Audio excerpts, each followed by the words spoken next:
Hello everyone, I'm Jonathan, also known as the Medieval Genie. Now let's just go over the sort of video formula for people who are new here.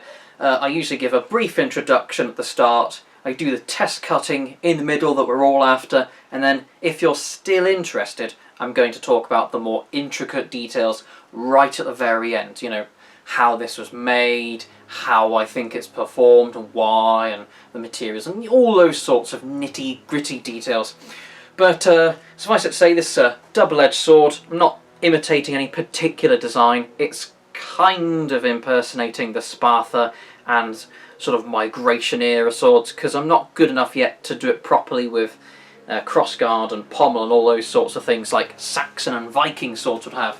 I'll be cutting against these sorts of bottles, so these larger sort of pop bottles, they take well to being cut, but you still need to have a reasonable edge.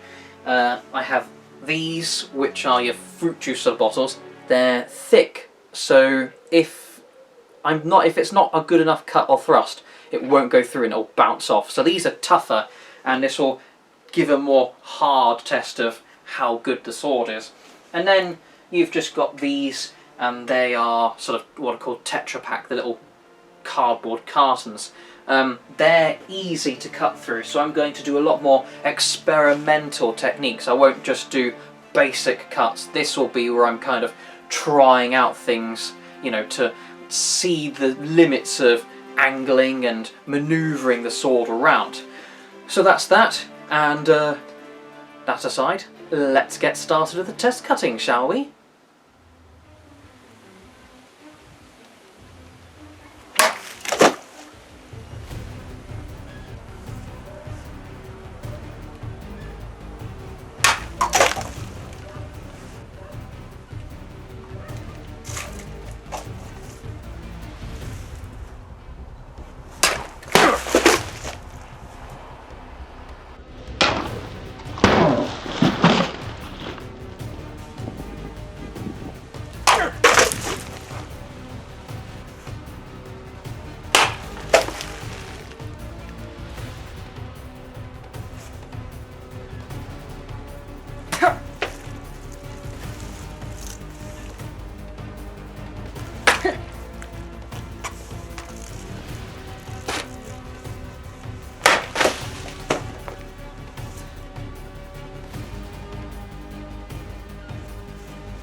Now the handle seems to have misaligned.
So, it's turned out to be a bit of a disappointment, really, let's be honest.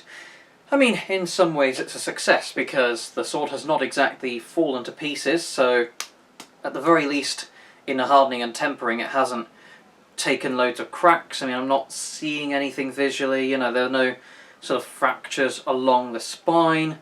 The actual edge looks not just, you know, intact, but also it's not got any dings or scratches or any problems. And I've seen some blades which have ended up getting all sorts of problems, even from simple tests like that. And also, I have sort of missed a couple of swings and have hit things like the actual test cutting stand itself, or with the vertical chop I did it on purpose.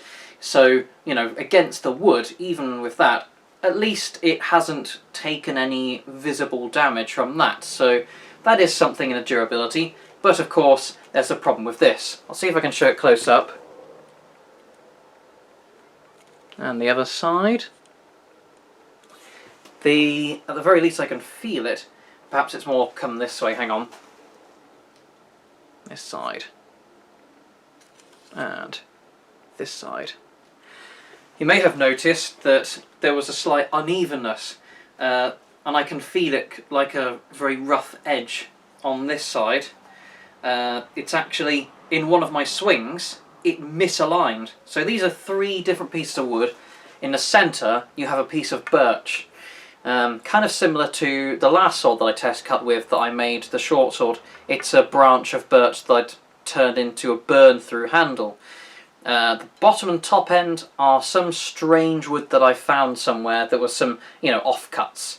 And it came out really nicely, and I've used it for the handle of my falcata. I like the wood, but the point is, this is a 3-piece construction. So you've got the tang going through, I've peened it on this end, as you can see, which took a hell of a lot of effort.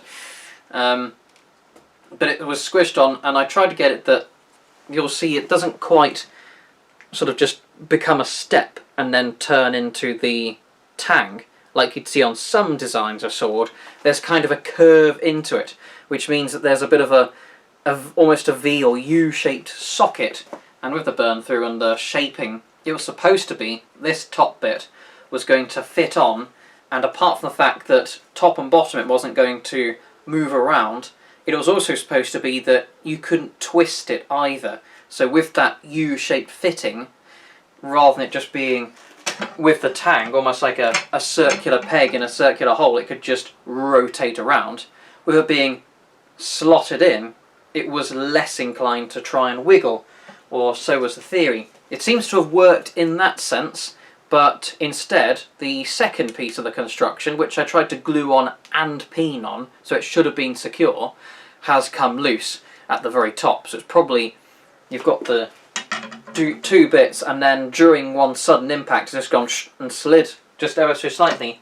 The hilarious bit is, for how secure it was, is going to make it all the harder to try and secure it back on without potentially damaging, you know, cracking and splitting the actual birchwood or the top bit.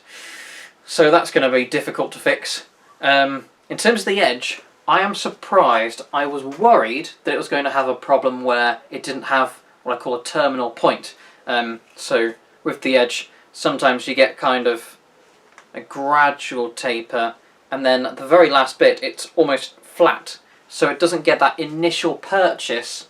So even though it should just glide through the target, and then, you know, it almost like some sort, you know, it'd be almost like some sort of anime style thing where you slice the target and then it falls apart afterwards, which does happen in real life actually with various targets. If you get a very clean cut, it goes through the target, and it's almost as though gravity is just making the now separated target slide or fall apart. You see it in the very best of test cutting, and I've done it myself a few times.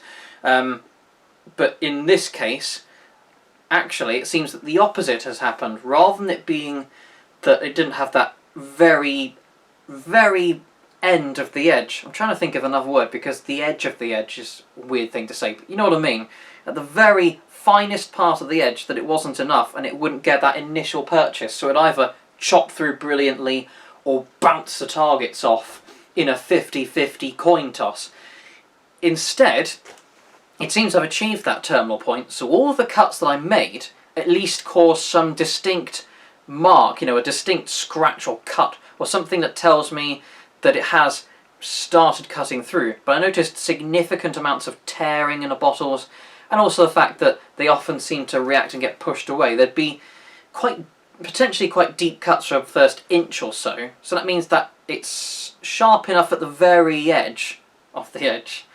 It gets that purchase, but then after you've made that initial slice, so you know, if I went up against someone and went like that, it would cut them open very easily and cause injuries, but the actual chop doesn't seem to be very effective. I think it's because, especially I noticed for its length, it is a bit hefty, so I wonder if there's so much weight in the blade, because there's that spine and then it's still quite thick most of the way down the blade. I mean, it's hard to see from here in this sort of cross section of the blade, but you might notice that although the spine isn't particularly thick, it still keeps its thickness almost like an axe, and hence after I've got that initial purchase, so it's made that it started with its fine slicing cutting through the target and then fails to perform beyond that. So if this was a real fight,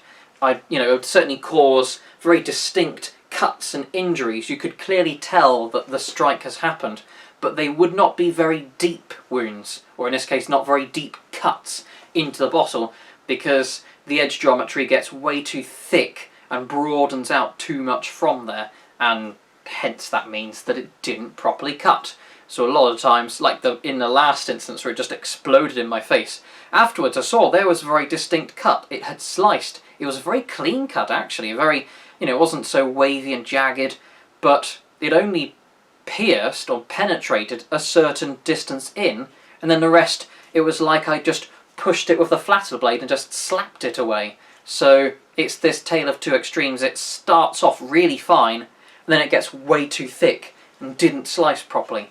This is teaching me a lot though about making a sword. If I'd kept sharpening, and made sure not to get it too hot of course and all that, and I started the sharpening further back and let it gradually taper towards the edge a bit more from further back, it could well have done some very fine slicing and chopped all the way through the bottles. Alas, it did not. So that, apart from that, the point was okay. I did miss a few times, and it's interesting that the edge with the double edge really facilitated thrusting. So with some blades, if you thrust, there's a thick spine, you have to put a lot more force to really make it go through the target sometimes.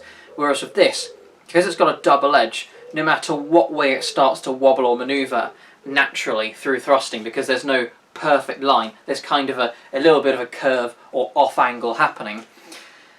The double edge means that on both sides it is cutting the target as it pierces in, and then opening the wound or injury or the damage further in the bottle, or the carton. So the double edge is definitely helping, and it means I didn't make it too blunt. Sometimes I noticed I don't sharpen enough around the tip, because it's really difficult not to get it to overheat and lose its tempering. And it's got to start getting discoloration and all sorts from it getting really hot. So I struggle in the last sort of inch or so towards the tip, but this time I actually did okay with it, which surprises me. I mean, not quite as good as I could have, but I'm improving. The edge in general, like I said, it could be better. So there's that. I didn't really feel it transfer force and vibrate into my hand, so that's good. Even on the times when it bounced the bottle off, and on some weapons I do the chop and I can feel it put the force back into me again, which is the sign of it not transferring the force to the target, but instead reflecting it back into myself, like I just struck an anvil of it and it just rings in. So I'm glad to see that at least it's got its weight and balance, and the way I was swinging it, it lended itself to chopping through the bottles. But of course, because of the lack of counterbalancing from pommel crossguard and the fact that it is so thick, even right up to the very tip, it did have the tendency to want to overswing. So when I'm cutting through the bottle, rather than, you'll notice that I usually try to do multiple cuts, like I'll do a 1, 2, rather than just a 1. When I'm trying to do follow-ups, I noticed I had to do it a lot more of kind of similar to Polish sabre. I'm having to almost whirl around and manoeuvre it almost like I'm doing a cut, parry, riposte, as opposed to just a 1, 2. So it's got a bit of an overswing to it, so that's a little bit of a problem that I need to work on in future swords. It'll either be a blade exactly like this, with something like, you know, crossguard and pommel for counterbalance, or it will have to be that I'll just do, like I said, I'll have it gradually tapering and hopefully take some weight out the blade, but with the same forward weighting, instead of it suddenly becoming back weighted and the force stays in my hand, like was the problem with the short sword. It wasn't cutting properly because the force is staying here in the hands and the handle.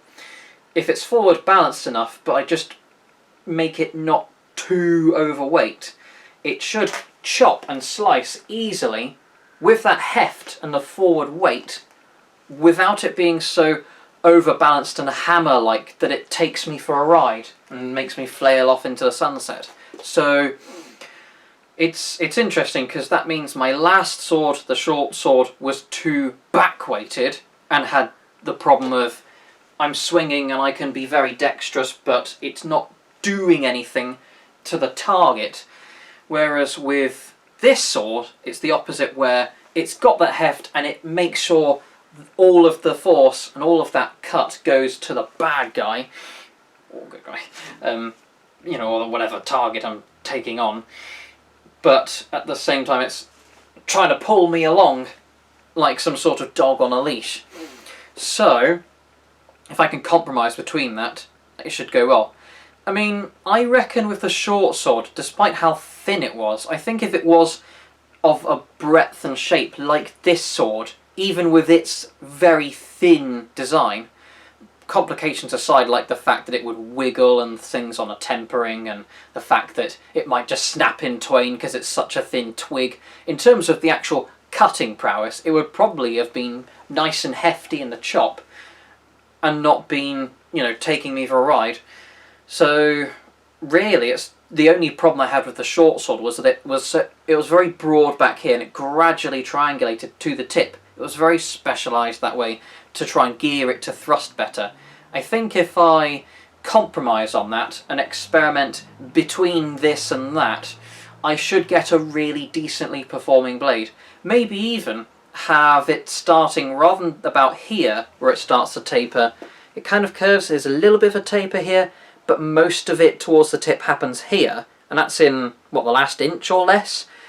Instead, have it tapering from a little bit further back, which will improve its thrusting capabilities. I'll have to be careful not to make it worse at cutting from that, but I think maybe, at the very least, make it thinner, not narrower this way, thinner this way on the edge, and perhaps do that all along, so it's not having lots of mass over here and next to nothing here. Have it consistently so, almost ignoring perhaps distal taper and such things, which is, if you don't know distal taper, that's where it's thick towards the handle and then thins out towards the tip. It helps make it flexible. That's why if you look at bows, you know, for shooting with, they actually are thicker at the handle and then they thin out towards the tips. It's because if you have it the same thickness all the way along, instead of it bending evenly, it finds its weakest point and then just folds in half or snaps. So bows and swords often have thicker right next to the handle and then thinner towards the tips, so then when you bend them they have an even flex and they curve, you know, they sort of have a curve to them and then they spring back to their original form, hopefully. This one does not have a distal taper, so that's one more reason why. I mean, I tried to put a tiny bit of one. There's a bit of a noticeable effect here, but then the rest from here on is about the same thickness. But that's because I was struggling to make a double edge. It's very difficult because when you're hammering out the edge, it tries to kind of, it doesn't want to just stay like that. It kind of tries to fold that way to make a V or C shape. Then you have to try to hammer it back, and then as you're doing all that, it wiggles and wobbles around. so it ends up with a wavy and inconsistent edge, or it kind of ends up sort of slanting off in a way that it doesn't want to cut properly. It's very difficult, and I'm going to need a lot more practice comparing that to something like a single-edged blade, where it's very easy comparatively. You just need to focus from the edge. You've got the spine, the edge, keep it fairly consistent and even. Just do, as you're finishing the project, you're just doing almost little tippy taps with the hammer and just sort of evening it out and smoothing a surface. Whereas with this, it doesn't want to do that, because when you're making one side perfect, the other side is making itself crap, and I was having to fight back and forth. This bit is bad, perfect. This bit is bad, perfect. All the way back. Horrible. I'm starting to realise why there are so many single-edged swords, because as blacksmiths, it's a pain in the arse, I'll tell you. So yeah, that's enough about blacksmithing and how horrible it is, even though I love it. Love-hate relationship. So yeah, I've learnt a lot. This sword could definitely be much better. I'm not going to be arrogant and pretend this is a really good sword. It struggled with its durability. It was okay for its thrusting. It could be much better with its cutting, and its handling could be improved as well. Even though I've seen really badly made swords from people who don't understand swords and think they're like that sword out of Berserk wielded by Guts, where it's just an iron bar in a rough sword shape, and it's just BAM! A slammer. It's much better than that, but this sword is still overburdened and I'm not satisfied with its performance, so that's why I wouldn't sell any of these things. I'd just keep using them and destroying them, or give them away as a gift to someone for free. It doesn't seem right to sell this as a product that's fit for purpose, because, long story short, it's not. So that's that. A bit of a negative note, I apologise. But hopefully I'll improve. I mean, I'm sure I will. And we'll see more swords. I'll do more test cutting. I'll keep using things like this. The Langsacks I'm quite satisfied with, so I'll keep using that. The short sword, it seems to be interesting for thrusting with, or maybe as an offhand weapon for more kind of experimental dual wielding things. And that should be that. If you've made it this far, maybe you can comment the number 57 to say that you actually made it this far. Because it seems most people watch about 2 minutes, if that, and then run away again like I'm infected with some sort of parasite. So, that's that. Glad you made it here. See you later. Make wishes in the comments if you like, and all of that. Maybe subscribe if you're actually interested in me. I'd be surprised if you were, but still, goodbye.